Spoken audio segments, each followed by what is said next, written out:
দেশ জুড়ে আবারও তীব্র আকার ধারণ করেছে গ্যাস সংকট। গ্যাসের সরবরাহ কমে যাওয়ায় একদিকে শিল্প কারখানায় উৎপাদন ব্যাহত হচ্ছে, অন্যদিকে সিএনজি স্টেশনগুলোতে গ্যাস নিতে দীর্ঘ সময় অপেক্ষা করতে হচ্ছে যানবাহনকে। সংকটের প্রভাব পড়েছে বিদ্যুৎ উৎপাদন, পরিবহন, শিল্প ও আবাসিক খাতেও। সাম্প্রতিক সংকটের বড় কারণ হিসেবে এলএনজি সরবরাহের বিঘ্নকে সামনে আনা হচ্ছে। দেশের দুটি ভাসমান এলএনজি টার্মিনালের সরবরাহ কমে যাওয়ায় জাতীয় গ্রিডে গ্যাস সরবরাহ উল্লেখযোগ্যভাবে কমেছে।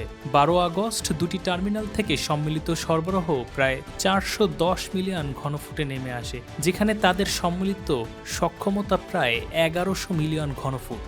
এর সঙ্গে যুক্ত হয়েছে দেশীয় গ্যাস উৎপাদন কমে যাওয়ার দীর্ঘমেয়াদী সমস্যা।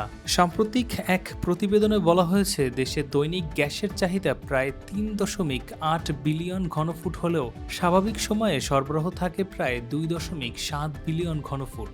গ্যাস নির্ভর শিল্প সবচেয়ে বেশি ক্ষতির মুখে পড়েছে। বিশেষ করে চট্টগ্রামের রড, পোশাক, জাহাজ ভাঙা, স্টিল স্ট্রাকচার সহ বিভিন্ন শিল্পে উৎপাদন উল্লেখযোগ্যভাবে কমে গেছে। কিছু কারখানায় উৎপাদন পুরোপুরি বন্ধ হওয়ার খবরও পাওয়া গেছে। চট্টগ্রামের শিল্প অঞ্চলের পাশাপাশি সার উৎপাদনেও সংকটের প্রভাব পড়েছে। চট্টগ্রাম ইউরিয়া ফার্টিলাইজার লিমিটেডের উৎপাদন দীর্ঘ সময় ধরে বন্ধ থাকার কথা জানিয়েছে স্থানীয় সূত্র। ব্যবসায়ীদের আশঙ্কা, সংকট দীর্ঘায়িত হলে শুধু কারখানার উৎপাদন নয়, সরবরাহ ব্যবস্থা, কর্মসংস্থান এবং সামগ্রিক অর্থনীতিতেও চাপ বাড়তে পারে। ইতোমধ্যে কিছু শিল্প প্রতিষ্ঠান গুদামে থাকা আগের উৎপাদিত পণ্য দিয়ে বাজারের চাহিদা সামাল দেওয়ার চেষ্টা করছে। তবে মজুদ শেষ হয়ে গেলে পরিস্থিতি আরও কঠিন হতে পারে। গ্যাস সংকটের সরাসরি প্রভাব পড়েছে পরিবহন খাতেও। ঢাকা সহ বিভিন্ন এলাকায় সিএনজি স্টেশনে যানবাহনের দীর্ঘ সারি দেখা যাচ্ছে। কোথাও কোথাও চালকদের ঘন্টার পর ঘন্টা অপেক্ষা করতে হচ্ছে গ্যাস নেওয়ার জন্য। এতে চালকদের কর্মঘণ্টা কমে যাচ্ছে, আয়ও কমছে। চট্টগ্রামেও একই চিত্র। গ্যাসের চাপ কমে গেলে অনেক স্টেশনে সরবরাহ বন্ধ রাখতে হচ্ছে। চাপ কিছুটা বাড়লে আবার সরবরাহ শুরু হচ্ছে। ফলে স্টেশনগুলোতে একসঙ্গে বিপুল সংখ্যক যানবাহন জমে যাচ্ছে। গ্যাসের ঘাটতি সরাসরি আঘাত করেছে বিদ্যুৎ উৎপাদনেও। গ্যাস ভিত্তিক বিদ্যুৎ কেন্দ্রগুলো প্রয়োজনীয় জ্বালানি না পাওয়ায় উৎপাদন কমাতে হচ্ছে। এর ফলে দেশের বিভিন্ন অঞ্চলে লোডশেডিং বেড়েছে এবং ঢাকাতেও বিদ্যুৎ সরবরাহের চাপ তৈরি হয়েছে।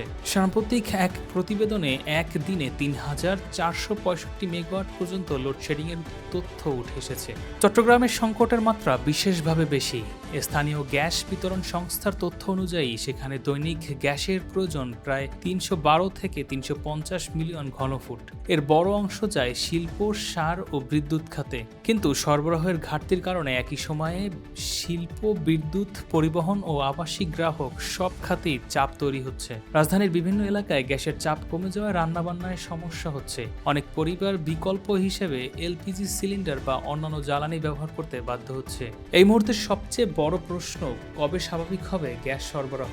তবে সাম্প্রতিক আবহাওয়া ও টার্মিনাল সংক্রান্ত সমস্যায় সরবরাহ আরও ওঠানামা করছে। ফলে সংকটের দ্রুত ও স্থায়ী সমাধান নিয়ে এখনও অনিশ্চয়তা রয়েছে। গ্যাসের সংকট এখন আর শুধু রান্নাঘরের সমস্যা নয়। কারখানার উৎপাদন থেকে শুরু করে বিদ্যুৎ কেন্দ্র, সিএনজি স্টেশন থেকে গণপরিবহন, দেশের অর্থনীতি ও মানুষের দৈনন্দিন জীবনের প্রায় প্রতিটি স্তরেই পড়েছে এর প্রভাব। প্রশ্ন একটাই, সাময়িকভাবে সংকট সামাল দেওয়া হবে নাকি দেশের ক্রমবর্ধমান জ্বালানি চাহিদার জন্য নেওয়া হবে দীর্ঘমেয়াদী ও টেকসই সমাধান? Sabbir Ahmed, desk report, lens 24।